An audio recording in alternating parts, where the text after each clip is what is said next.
We all know our economy is cyclical. We all know there's 4 stages, and we all know that in an average cycle, a recession happens, I believe, about every 5.7 years. We've now been on a 10-year bull run because the last recession was so bad. We were so far down that we had a lot of room to grow up, and things are in our favor. Welcome to the Accelerated Investor Podcast with Josh Cantwell. If you love entrepreneurship and investing in real estate, then you are in the right place. Josh is the CEO of Freeland Ventures Real Estate Private Equity and has personally invested in well over 500 properties all across the country. He's also made hundreds of private lender loans and owns over 1,000 units of apartments. Josh is an expert at raising private money for deals, and he prides himself on never having had a boss in his entire adult life. Josh and his team also mentor investors and entrepreneurs from all over the world. He doesn't dream about doing deals. He actually does them, and so do his listeners and students. Now sit back, listen, learn, and accelerate your business, your life, and your investing with the Accelerated Investor Podcast.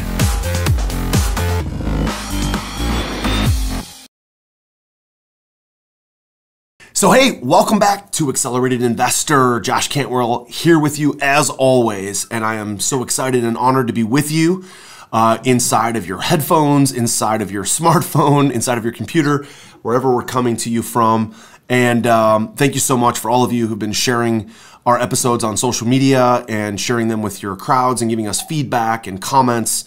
I really appreciate all of that. And we've been really, I think, hitting home with a lot of the topics we've discussed around raising private money, around finding and flipping deals, around investing in commercial apartments and syndications, as well as some of the solo casts about some personal experiences that we've had, and really, really excited about that. Today, I bring you a special guest. His name is Darren Blomquist. He is a vice president of market economics at auction.com. I'm sure all of you have either been on auction.com or bought properties off of auction.com. It's a huge brand in our industry. And I've known Darren now for going on 5 years, speaks at a number of our live events and training events, and really helps us understand through all of the data that they aggregate, helps us understand what's going on in the market. So I'm in particularly excited to have Darren on today to talk a little bit more about the state of the market, real estate trends, what's going on with foreclosure activity, what's going on with home prices, what's going on with a potential recession, interest rates. Darren's just a wealth of knowledge and information. And so Darren Blomquist, thanks so much for being on. We appreciate you being here. Thanks for having me. Great to be here. Fantastic. So Darren, let me just, again, have you introduce yourself to the audience. What does it mean when you say that you're the vice president of market economics? And for those people that maybe have been sleeping under a rock for the past 5 or 10 years, just tell us a little bit more about auction.com. Sure. Yeah. Vice president of market economics is, I have to argue, is probably the most fun job at auction.com. It's other people might argue with me, but I get to do what I love, which is look at data and create stories out of that data, tell the stories of that data, tell that to internal. There's a lot of internal customers we care about. Our business is trends actually counter cyclical, as you might imagine, with the market. And so that's, it's something we're looking at, how the market affects our business. I take the data, tell stories to external audiences as well, like today, and I love to do that as well. So it's taking market level data and applying it to our business, and then applying it to the businesses of our clients. And we have 2 clients. This is getting into what auction.com does. We're a marketplace for selling foreclosed properties, and we're actually selling the properties on our platform. We run 2 types of auctions. We run the courthouse foreclosure auctions, which actually now in Ohio are online, and more states are going online. But most of those are actually physical locations. You have to go to the auction, bid on the properties there. But we are the platform that markets those properties, and then we're also in many cases crying the auctions. And about 50% of the auctions across the country So we sold, and then the other type of auction we do is the REO auction, or the bank-owned auction, properties that go back to the bank and the bank wants to sell those.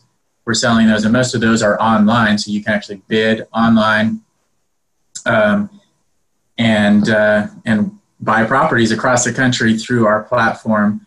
We sold between, I don't know the exact number off the top of my head, I should know this, between 50 and 60,000 properties last year through those types of auctions. So we're moving a lot of properties. And so, yeah, part of my job is also communicating to both the buyers and the sellers of those properties. The sellers mostly are the banks, and then the buyers are real estate investors primarily. Yeah. Different stripes. And what's happening in the market matters to both of those constituents as well. Yeah. So let's talk about that. I know you're going to be delivering this presentation many times. You are on a lot of major news outlets. You're on a lot of stages, a lot of podcasts talking about this data. Obviously, you have the sellers, the banks who want to know, and then the buyers, the real estate investors primarily, and some owner-occupants want to know. So I feel privileged to kind of deliver and help bring this out to my market. And what we're really trying to understand is, what is the state of the market? What are the trends? Are we looking at a super hard crash? Are we looking at a small, slow correction? What's going on with the economy? Maybe a political year coming up and a new election. All these kind of things affect the political markets, the financial markets, the real estate markets. And with all the data that you're able to see and pull together, you have some significant insight that a lot of the people don't have. So you're very, in an amazing seat, I think, to deliver this information and help people understand, which would have been nice if 10, 15 years ago we had the same kind of data that was being aggregated. These tools just didn't exist. So it's awesome to see them this time around. And so let's talk a little bit about the market. Let's just walk us through the slides. We're going to record both me, you, and the slides for our audience. If you catch this on iTunes and you're only hearing the audio version, make sure you also check this out in YouTube and see the video version, because we do have some slides that we're sharing on this particular interview with Darren. So first slide here, right?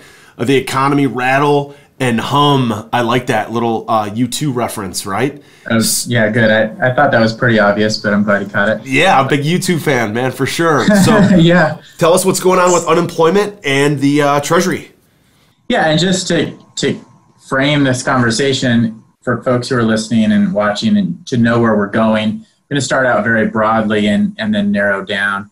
At the end of this, what we're going to be talking about is the best markets using data, best markets for flipping opportunities, best markets for buy and hold opportunities. But we're starting out broad with the economy, and the question we get more and more from folks, a lot of folks we talk to, is there another recession coming? And what we're looking at in this slide is just kind of two very basic indicators of a recession: unemployment and the yield spread, which is a little bit more of a wonky indicator, but it's been getting a lot of news lately because it is one of the most reliable indicators of a recession, going back into the early 1900s. And so that particular indicator, the spread between the 10-year Treasury bond yield and the 3-month Treasury bond yield, has inverted, meaning that it's actually now you get a higher rate on the 3-month than you do the 10-year. And so that it's a very kind of technical thing, but it has inverted. And every time it inverts historically, we see a recession within the next 18 months. And so we've seen that invert over the last couple of months, actually 3 months. And so that's an indicator. That's the rattle in the economy. The economy is rattling in that sense. It's like you're in your car and you're humming along, you hear this rattle and you're like, is that serious, or is that, just something rattling? Because when we look at unemployment rate, and actually many other indicators, unemployment rate is a proxy for many other indicators, the economy seems to be doing pretty good. And unemployment is very low. We haven't yet seen that spike any spike in unemployment. Unemployment often is, it's going to spike during a recession, as you can see in the slide. It did during the last recession. So Yeah. we have a little bit of conflicting data going on, but if you believe that spread, then we will be seeing a recession in the next 18 months. It's going to be a recession like the last one, but a recession nonetheless is what that would indicate. Yeah.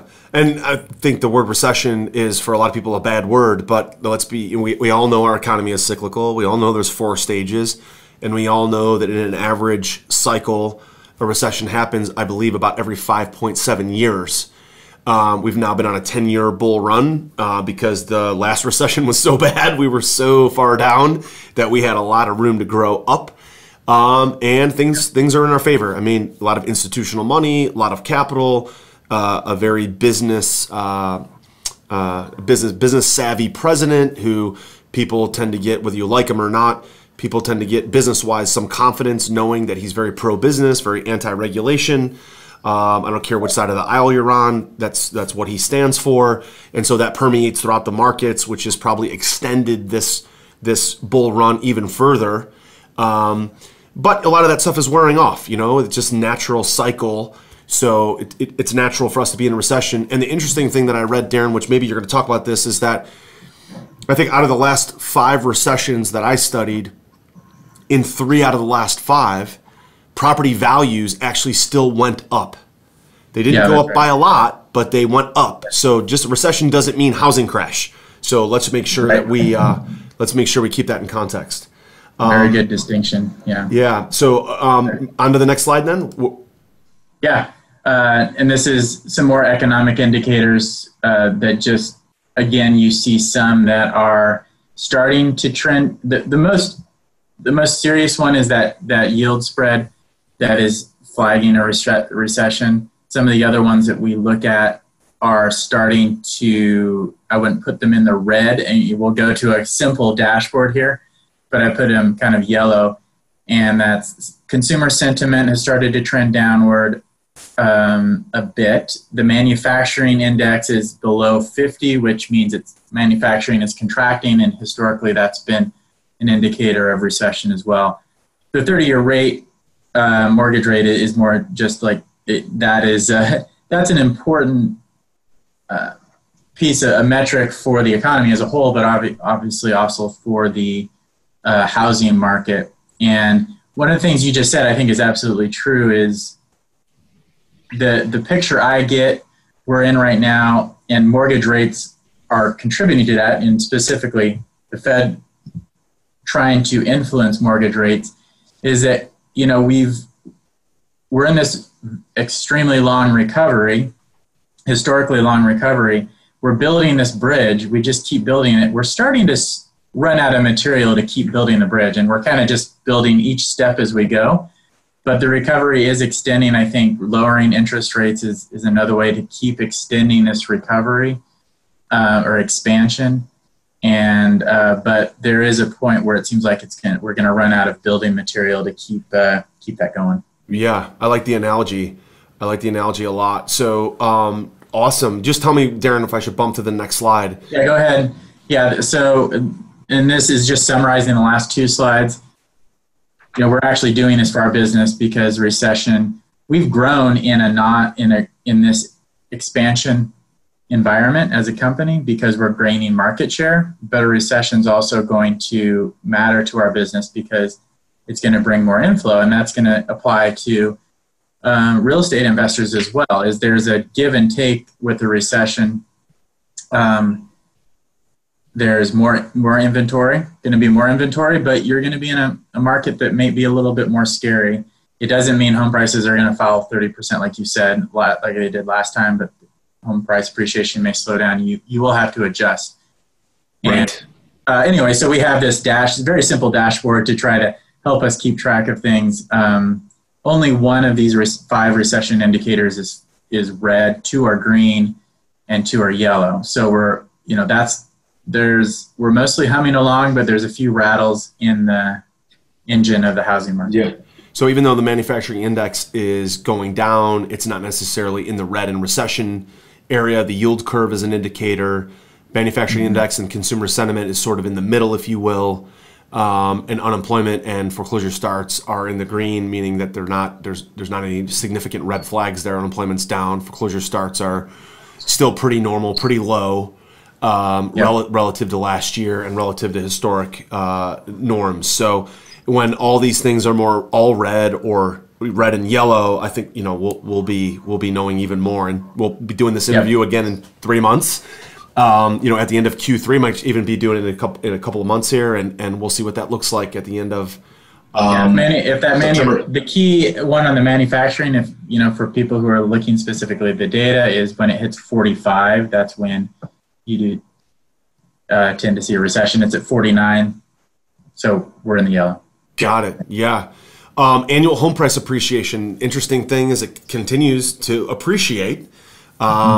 Which is a great thing. I mean, if you're getting a 3 or a 5% return on your real estate appreciation across the country on average, and you have things like depreciation and you have things like principal pay down with your real estate investments, it's still an amazing, amazing opportunity. It's not like it was in 2012 where it was north of 10, 15%. But frankly, we don't even want that long term. If we can have somewhere in the 3% range, it would make me happy. Just slow, steady growth.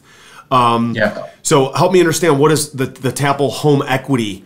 What does that mean, and how do we interpret this slide?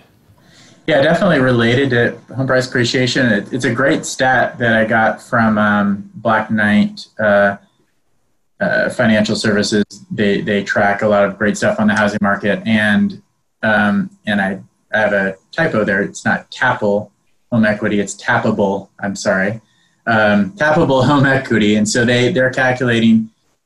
It's roughly any equity more than 20% equity in a property they consider tappable. And so you do see there's a strong correlation that's been trending up. There was this hiccup. That's why the headline there is hiccup. In 2018, we saw both home price appreciation and that tappable home equity drop, and the housing, there was, people were starting to get a little bit scared on the housing market, I think, in 2018. Home price appreciation slowed down, actually very close to zero. It didn't go negative, but it was, at least by this data, which is not the NAR data, this is from Adam Data Solutions, my former company. It got very close to zero. Anyway, so we saw this kind of a little bit of a scary moment in 2018, but I think largely due to the interest rates and probably some other factors, things have picked back up in the housing market in terms of home price appreciation. I was going to ask you, what was the event? Was there an event that happened around that time that that? Yeah, I mean, mortgage rates jumped up above 4% and then up above 4.5% in around mid 2018, and that's what we saw. I mean, this is an extremely interest rate sensitive market. It has been for some time, and we see that. If you go back there, it's hard to read these slides, but you see a similar dip back in 2014 recovery. And if we charted mortgage rates along this, we'd see mortgage rates spiked as well back in late 2013, 2014, that caused a little bit of a slowdown in home price appreciation as well. Got it. But yeah, still going up at this time, and we expect mortgage rates to probably stay low. The Fed, I imagine, is, if anything, going to cut rates again. And they did just yesterday, actually. So yeah, right. And it'll probably happen again. I mean, I imagine the next time they meet, I would be surprised if they can continue to cut, kind of keep things chugging along. So that's part of what the Fed is there for. This is an interesting slide. So household and nonprofit net worth and real estate net worth growing and growing and growing. It's pretty amazing to see.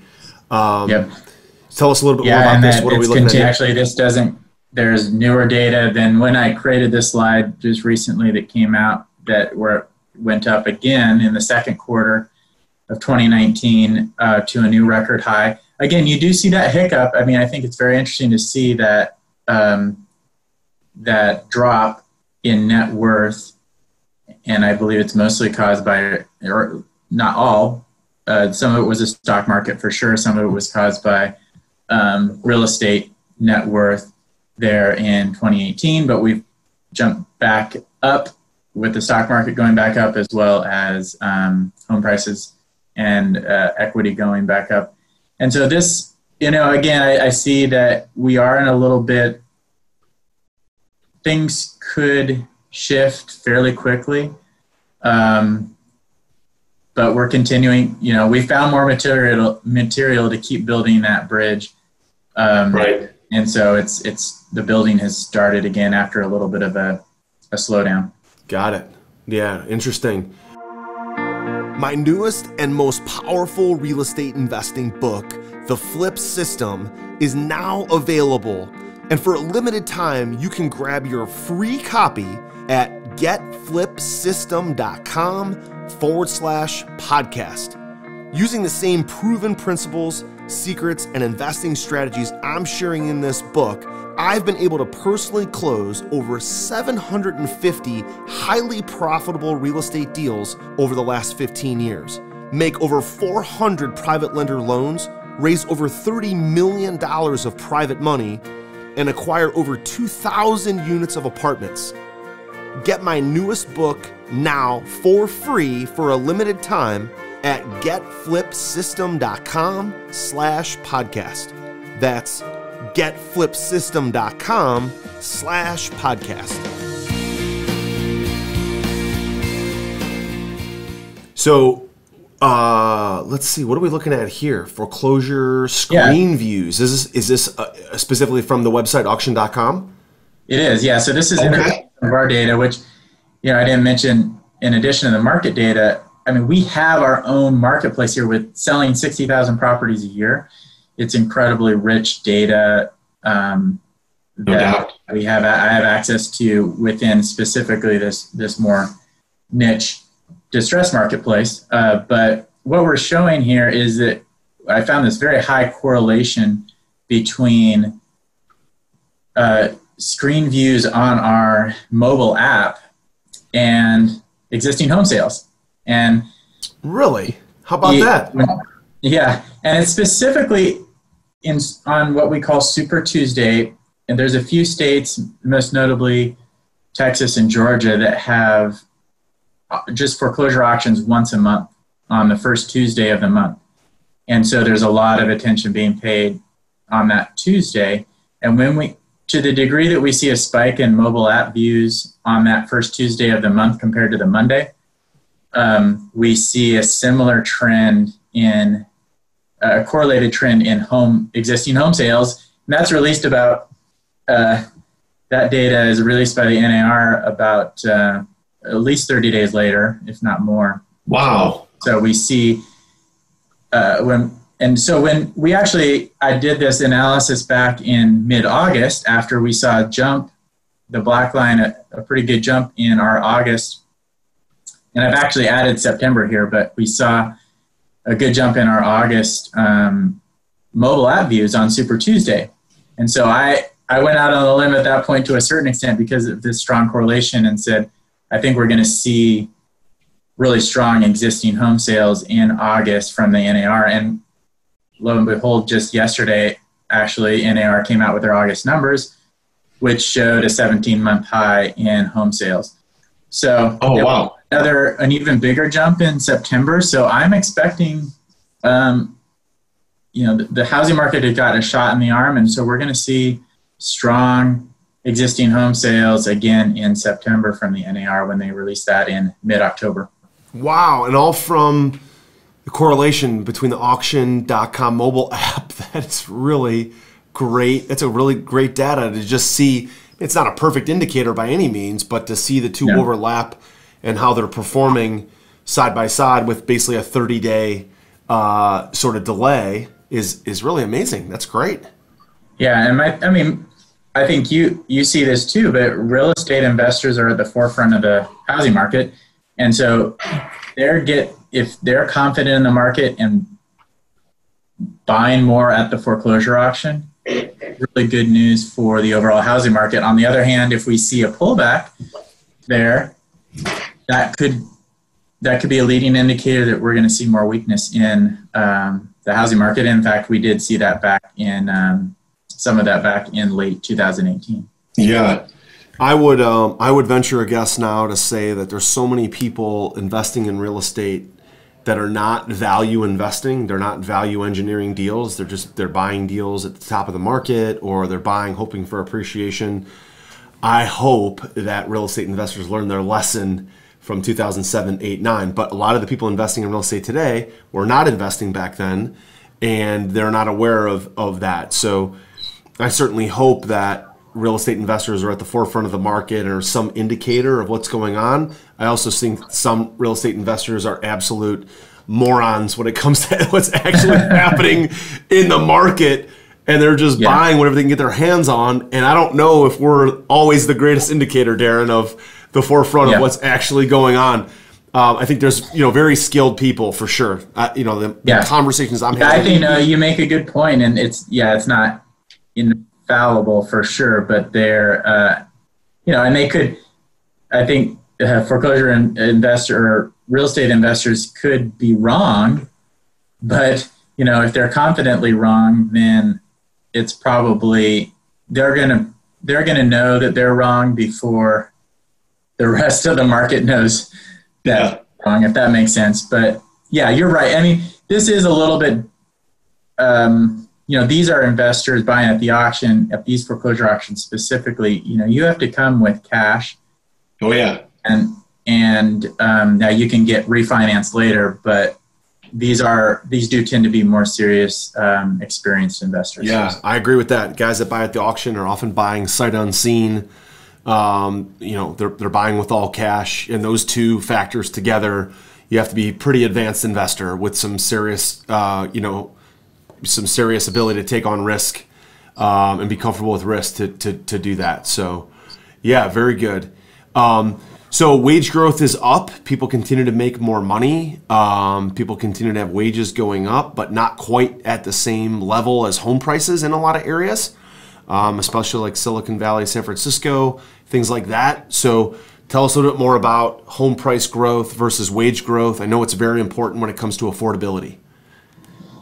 Yeah, this is the weakness. One of the weaknesses I see in the housing market, which could be opportunity for investors as well, but just to be aware of, is that if we go back to 2012 when the housing market bottomed out, we've seen 84% growth in home prices. During the same time, we've seen a 20% growth in wages. So wages actually are coming up, but there is that disconnect. And there's a certain point where that trend cannot continue. And I think if you go to the next slide, you alluded to this already, we're already seeing, I would say, a correction in some local markets. Because I think it's not because the economy's crashing or because there's a systemic problem with the housing market like we saw in 2007 with the lending, but simply because there needs to be a little bit of a reset in market, especially the very high-priced markets.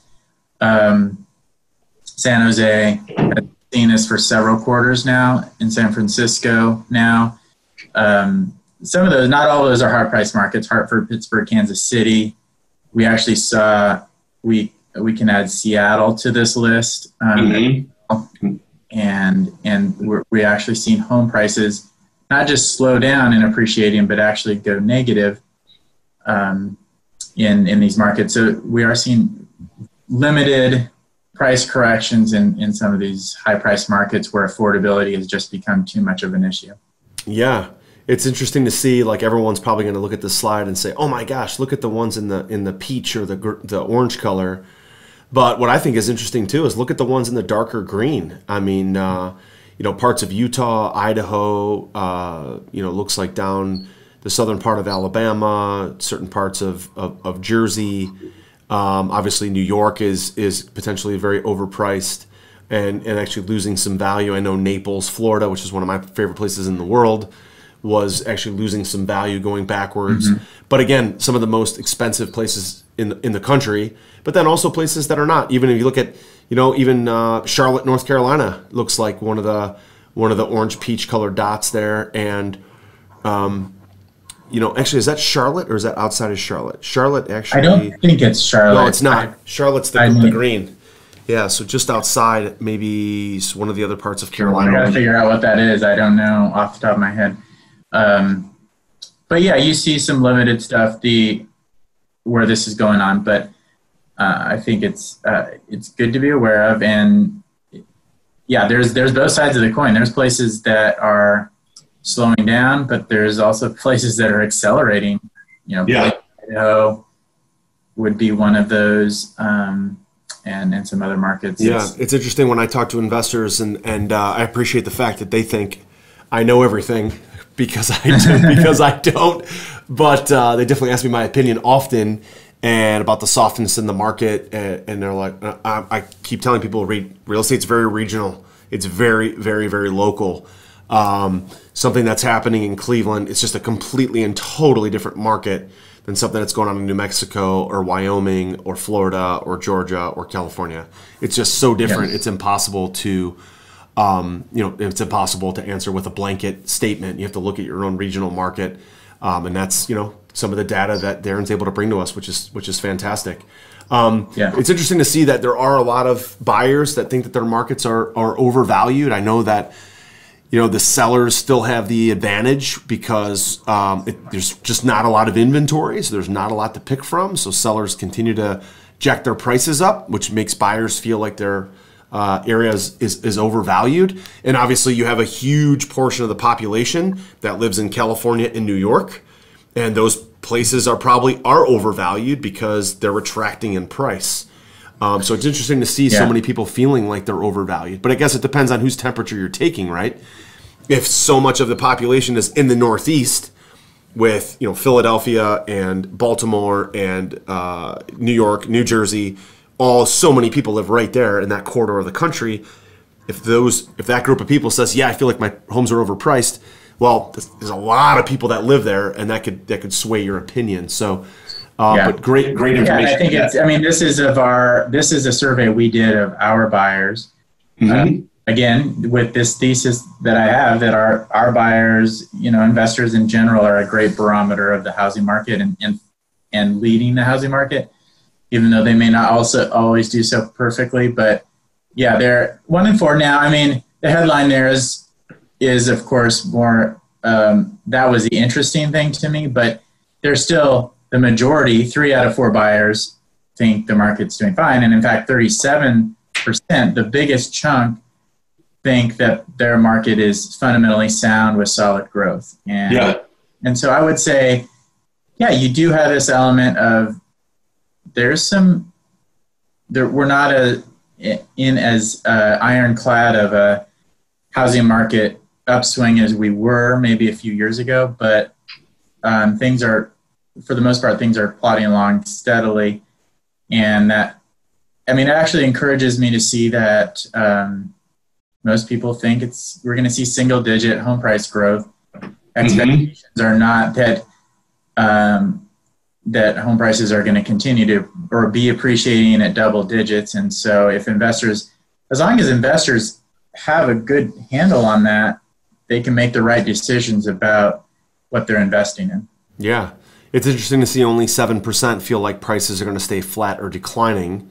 Yeah. Even though, you have 24% that say it's overvalued, but only 7% say that actually is going to translate into flat or declining prices. Right. That shows you that even though you may think your market's overvalued, but it doesn't mean it's going to crash. Right. Yeah, you bet. Delinquency, right? So delinquencies are at big time lows. A lot of people are paying their mortgages. We've learned our lesson from 10 years ago. Any cracks in the armor here regarding for potential future foreclosures and delinquencies?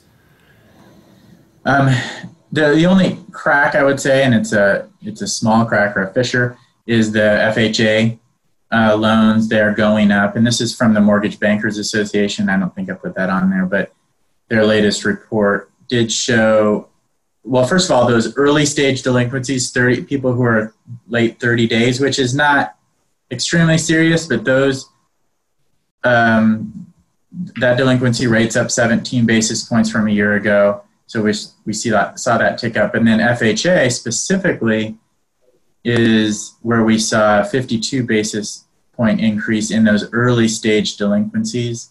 So just some signs, and that's not too much of a surprise because FHA really has been one of the most risky loans in town with departure of subprime many years ago. And so it's not extremely risky, but those loans tend to be a little bit more risky. And we've seen the DTIs going up, debt to income ratios going up on those loans in recent years. And so this isn't a total surprise, but the big picture, the big news is we're not seeing that spike in delinquency rates.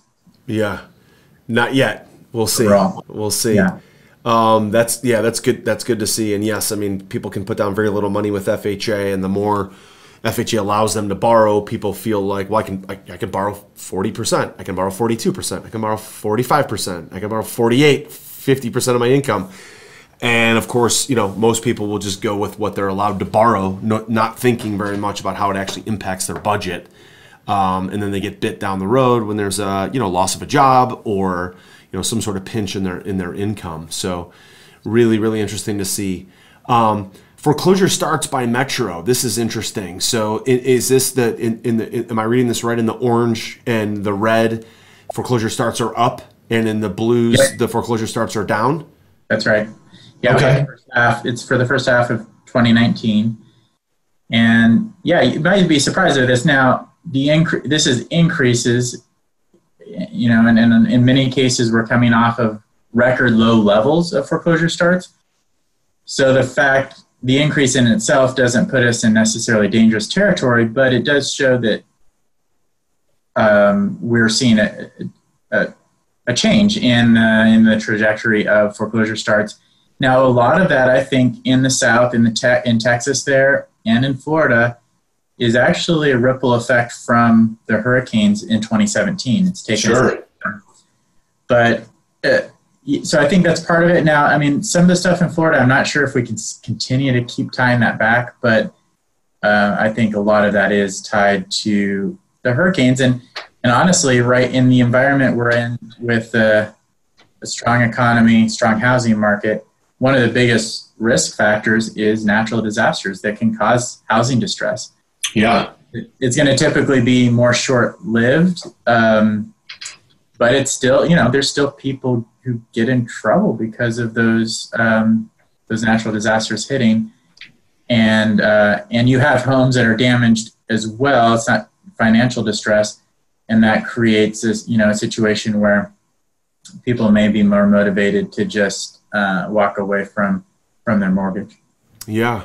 It's interesting to see so much stuff in the South, and you can't blame the hurricanes forever, but that is a very natural explanation, right? And otherwise, foreclosure starts are down in most other parts of the country, especially the big parts, California, New York, Texas, areas like that. Yep.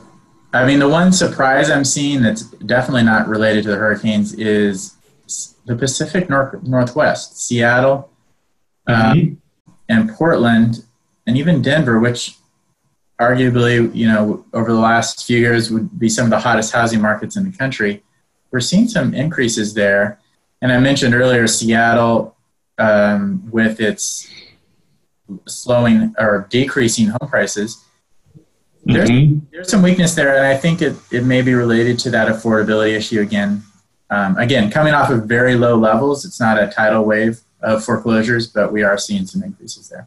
Yeah. What I like to see is Cleveland in the green on this slide, right? Where home price appreciation is still up, and Cleveland in the blue here where foreclosures are down. So just, if you're hoping for a crack so you can invest and buy at a lower price, that's not helping you. But if you own a portfolio and you're looking for a market that has pretty rock solid fundamentals, Cleveland looks pretty good at this point, so stay out of my market. All my listeners, don't invest. Don't invest. Actually, not to steal my thunder, but you're going to be really happy in a couple slides. Yeah. I did not plan this intentionally, but Cleveland comes up top of a couple of good lists. But anyway, we'll talk about that. Yes. Where do people like to buy? Distressed buyers, right? A lot of people in the South. And I find that to be true on my podcast and talking to my subscribers. We've got about 160,000 subscribers on our email marketing list who are following us on Facebook. I try to talk to as many of them as I can. And I consistently hear people saying, I invest in the Midwest and the South, which is interesting to hear from your people that you surveyed that, the South is so popular. Yeah, same thing. South is top, Midwest is next. And that's where we see more inventory from the previous slide. We're starting to see some more inventory of foreclosures particularly in the South, but some pockets in the Midwest. But I think the other side of that coin is the returns are available still in the South and the Midwest more so the West and Northeast. Yeah, I mean the same property that's in the West is maybe 2 or 3 times as expensive as something in the South, right? So it just doesn't cash flow the same way. In cap rates on commercial buildings are just so much lower in the West, the far West, than the South. That's fantastic, and it's good to see here. Same thing, like we're investing a lot in the Midwest. We've got apartment buildings in the South. We've got apartment buildings in different parts of Georgia. We've got apartment buildings in different parts of Oklahoma. We've got some investments we're looking at self-storage in Florida, and we've got obviously a ton of lending that we do in the Midwest, which is good to see. Are you ready to automate and explode your real estate investing? We're searching for extremely motivated individuals who are sick and tired of wasting time and want to finally see real results from their real estate investing business. We're searching for investors looking to get to the next level and become a bigger, better version of themselves while being a more successful real estate investing entrepreneur. Apply for mentoring and coaching at joshcantwellcoaching.com/podcast. That's joshcantwellcoaching.com/podcast. So preferred investing strategy. This is interesting, again, through your survey that you did. I love this survey to see what are people doing with their investing strategy. So tell us more about what you learned. Yeah, not surprisingly, we saw for our buyers, the biggest chunk were rehabbing, fix and flipping to owner occupants, 40%. Mm-hmm. Traditionally been, a lot of our buyer base has been involved in that just because of the nature of our properties. However, I was somewhat surprised to see that 36%, it wasn't too far behind, were looking at rental as their most preferred investing strategy. Sure. And I'd be curious to hear from you if you're seeing a shift toward rental, or maybe that's already a trend that you've been seeing. Yeah. What are you seeing in that area? There's a lot of investors doing both, right? Rehab to rent, rehab to sell. I definitely have seen some softening, what feels like softening on the market on the higher end. Properties that are rehabbed and a great new product is brought to the market, and it's in my market, under $250,000. $300,000 or less, really under that 250 mark, those properties are flying off the market. I sold a property last month in one day. It was under contract in less than 24 hours. And, that's common in Florida. It's common in California. It's not common in Ohio, but it's becoming more common. But my own businesses, we've begun to pivot. We still do a lot of fix and flip lending. But much more than 50% of the loans we make now are really to investors looking to buy and hold, because we look at that for us as recession proof, because the loans are out for a very short time. The rehab is not as extensive, and they have a built-in exit strategy to refinance. And a lot more investors are doing that as well. They figure, they'd like to get checks every month and have equity, then get paid one time through a flip. So we're definitely seeing more and more and more of the loans that we make and the investors that we talk to doing buy and hold, buy and hold, buy and hold. because, you know, they want to preserve the equity they have and hold on for the long term. So I wouldn't be surprised if you ran this survey again in 3 months or 6 months, that you'd probably see more of a green section, and that be the majority of the people who are a larger percentage of people doing buy and hold. Yeah, I wouldn't be surprised either, just anecdotally. The other piece of this slide is just, you know, it's partly to let our sellers know, to be honest, that our buyers are adding value to the properties. We don't see, you know, maybe 5 years ago when you just had this market that was inefficient. I would call it inefficient at the foreclosure auction because very few people knew about it. Mm-hmm. And I have this arbitrage going on where people would just buy and then sell the next day without adding a lot of value. Most of our buyers are adding, at least they're saying they're adding, and I believe it. At least 84%, if you add up the blue and the green there, I believe that's the right number, are putting it back into the property at least 10% above and beyond what they purchased it for, into adding value back into the property. Yeah, I'm not surprised to see it's even 20%. I mean, when we look at just deals that we do for buying a property for, let's say, 100, 150, we're easily putting in 20, 30 grand, which is, you know, more than 20% of the purchase price to, you know, stabilize it, update it, kitchens, baths, roofs, HVAC. So I would be in that 20% or more of the purchase price on almost every deal I do. We've got some guys that are doing more turnkey rentals, or what we call prehabs, where they're buying properties and they're putting in lesser amounts, but then they're flipping them to other investors. Those other investors are then finishing off the rehab and then keeping it as a rental. So they might fall in that, you know, 10 to 20% of the purchase price, or even less than 10%. But if it's a flip, going back on the left side in the blue category, the rehab to flip, I would bet most of those people are doing at least 20%, if not 30, 40% of their purchase price, because they're trying to sell to owner occupants who want a finished product. They want a really nice product. And the guys more doing rentals and they're buying to rent, then obviously those rehab budgets are much less. And so on these two slides, Darren, let's talk about Cleveland. How awesome is it? How awesome! Here's what we've been waiting for the whole time. But we just to set the stage for this. This is based on our own data of looking at a cohort of about 9,000 properties that were sold at foreclosure auction in the second quarter of 2018. And the reason we went back a year is because we wanted to see what happened to those properties after they were purchased, and you know, were they flipped or were they held onto as rentals. So this first slide, we're looking at, of those 9,000, the ones that were held onto as rentals. And then basically, and we don't know for sure, but we know because they haven't been flipped, by definition, they haven't been resold within a year. Most likely they're being held as rentals. Sure. And that's about just, you know, about 44% of those 9,000 have not been resold. So they're being held as rentals. And then we were able to match that up with data from a company called Collateral Analytics, which has, for each property, has an estimated rental rate for that property based on surrounding rental rates. And so we're able to calculate rental returns off of that. And so this is very, you know, property specific. It's not by zip code. It's saying for those properties that specifically sold at the auction and people have held on to,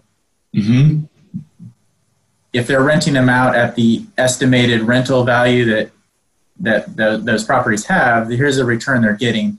Sure. So basically we see, yes, Detroit is at the top, and then Cleveland. I mean, we're talking about, and these are gross annual rental yields, not taking out expenses, but in Cleveland, we're talking about, it's a 38% gross rental yield. Now, again, that's not taking out cost of rehab that you would have added on to it's based on the purchase price of the property. We don't know how much was spent on rehab. Sure. It's obviously not taking out other expenses that go with that. So I want to caveat that as much as I can, but it's we're seeing some very strong double-digit potential returns on rentals in places like Cleveland, Baltimore, Rockford, Illinois, Detroit, Cantwell, there.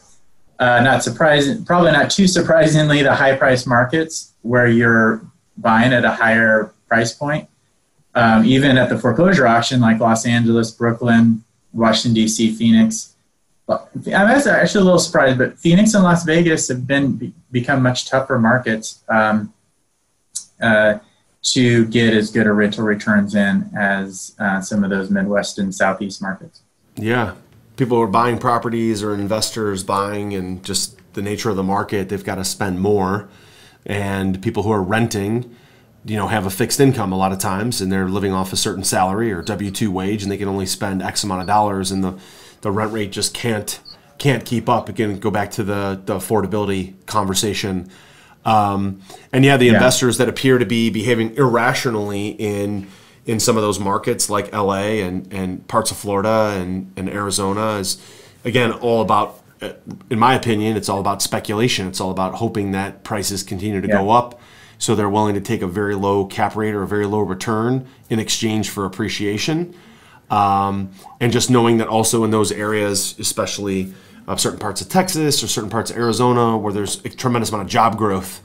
And so they're in the path of progress. And because there's so many jobs coming and companies coming, and there's not enough inventory, they're willing to buy and just hold in the hopes of a return. And the job growth tends to support that. There's going to need to be more units. There's going to need to be more housing, more apartments, and prices will continue to go up in a lot of those areas until the point where nobody can afford them. Then they just can't go up anymore, right? Yeah, I think that's a great answer to that kind of question I posed there. Good stuff. Yeah, and then lastly, but not least, flipping markets. And then Darren, as we wrap up. Again, tell our audience a little bit more about some of the information and some of the different services and resources and tools that auction.com provides, and we'll drive some traffic and some viewers back to the website and some of the tools and the newsrooms and some of those things that you have. But again, tell us a little bit more about flip markets. Sure. Yeah, and I mean, hopefully somewhat implicit in these last two slides is these are all actual purchases made on our platform where people are getting great deals and getting great returns. And so,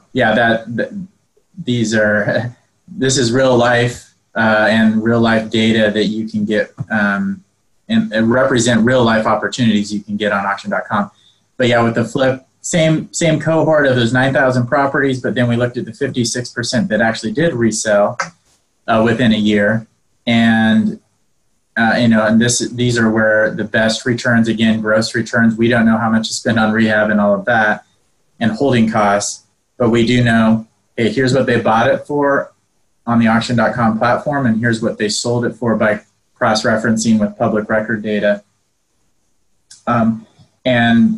Cleveland ends up at the top of this list as well. I was going to try to pull up the numbers here, but along with Montgomery, Alabama, Camden, New Jersey, again, is also on both lists, and Rockford. These are markets.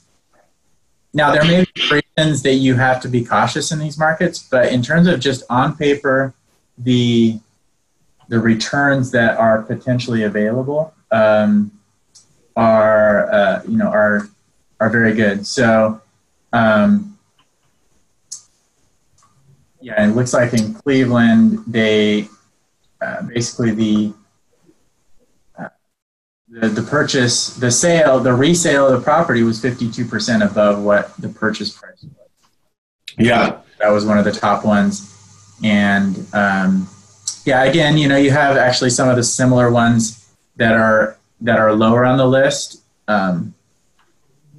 That for flip returns as well for some of the same reasons, but again, it doesn't mean those markets, like you said, I think it doesn't mean those markets are bad places to invest necessarily, but depending on your goals as an investor and what you're expecting, they're not gonna give that quick shot of return that you might see in markets like Cleveland and other places in the Midwest and Southeast. And I think we've got to take that into something into account, which, like you said, the amount of rehab is not calculated. You can't possibly know that. So understanding that that's not included, and also understanding that some of the markets like Montgomery, Camden, Cleveland, Rockford, these are older, Midwestern Rust Belt towns where generally we do have to spend a fair amount of money in rehab because the houses are outdated, a lot of deferred maintenance, things like that. So I love the fact that the returns look the biggest there, but let's keep that in perspective when it comes to how much money we have to invest. So still making money for sure, but it's not like you just buy a property, put it right back on the market, flip it and sell it for a huge profit without doing anything to it. So really, really important. So, but what I like about it is rental yields are good, Darren. The flip yields are good. The Indians are in the hunt for the playoffs. The Browns actually won a game. If we still had LeBron, things would be really, really good in Cleveland. If we still had LeBron. Almost. Yeah. Yeah, Cleveland is doing well these days. So it is. It is. We're having a good time with it. So Darren, tell us a little bit more about any other tools or resources that are available on the auction.com platform. Anything else that we can get and pass along to our audience. Yeah, absolutely. I mean, a lot of the stuff I presented here and similar kind of market analysis, if you go to auction.com / in the news, you'll find articles and heat maps like this that we're updating weekly with hopefully great insight onto what's going on in the market to help you and it will help your viewers or your listeners make good decisions. And then, of course, the platform itself. I mean, you can go in and search properties that are available for auction right now. You can, on those REO auctions I mentioned, you can bid in real time on those. We have some of these they're online auctions, but they're live events where the sellers are actually basically on the line at the same time and responding. And so we do our best to really break down the walls between buyers and sellers so that the transaction can happen quickly, efficiently, and in the best interest of both parties. But anyway, that's more philosophical. Yeah, I would just encourage you to go and folks to go and check out and search in their areas for the opportunities that are available in their markets. Fantastic, Darren. Thanks so much for all this insight. This is always so valuable for me personally. I know I've gotten lots of amazing feedback over the years on our interviews with you. So thanks again for taking time out of your day to present this. Good luck with your talk next week with some of the similar information. That took us about 45 minutes, by the way. So good luck getting that in 15 minutes. All right. All right, Darren. Well, thanks again so much. Yeah, appreciate your time, buddy. Thank you, Josh. You have a great weekend. All right, sounds good. And for all of our listeners of the Accelerated Investor Podcast, thanks so much for being with us. If you enjoyed this episode, as always, share it, like it, review it, search Darren out on Facebook, become friends with him, follow the information that he puts out on auction.com. Thanks so much for being here. Really appreciate you. Have a fantastic rest of your day. You've been listening to Josh Cantwell and the Accelerated Investor Podcast. Leave a comment on our iTunes channel and let us know what you want to learn next or who you'd like Josh to interview. While you're there, give us a 5-star rating and make sure to subscribe so you can be the first to hear new episodes. Follow Josh Cantwell and his companies, Strategic Real Estate Coach and Freeland Ventures, on all social media platforms now, and stay up to date on new training and investment opportunities. To start your journey toward the lifestyle you've always dreamed of, apply for coaching at joshcantwellcoaching.com.